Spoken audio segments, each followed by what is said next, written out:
Sanremese e Novara continuano a sfidarsi a distanza altra domenica, altra puntata della serie, capolista Novara a Saluzzo, Sanremese in casa con il Varese, impegno decisamente importante per la formazione di Andrioletti che vuole continuare a tenere il fiato sul collo della prima in classifica ed è per questo che la gara contro quella che doveva essere l'avversario naturale dei piemontesi inizia forte per i mattuziani che praticamente alla prima occasione passano in vantaggio con un'azione vecchia scuola, lancio dalle retrovie, sponda di testa per Diego Vita che si invola verso l'area avversaria e dentro i 16 metri apre il piattone battendo l'estremo difensore avversario.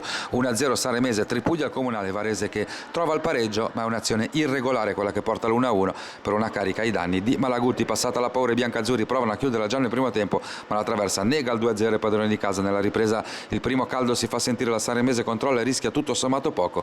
Malaguti al 26esimo compie l'intervento più importante della sua partita. Nel finale il Varese si fa pericolosissimo con un'azione al volo da calcio d'angolo e conclusione di testa che sorvola la traversa. Termina 1-0 per la Sanremese alla 20ª vittoria in campionato della formazione ponentina. Vince di misura anche il Novara Saluzzo nel turno pre-pasquale. La capolista riceve il Pond Donuts. Per la Sanremese si preannuncia infuocato il derby con l'Imperia.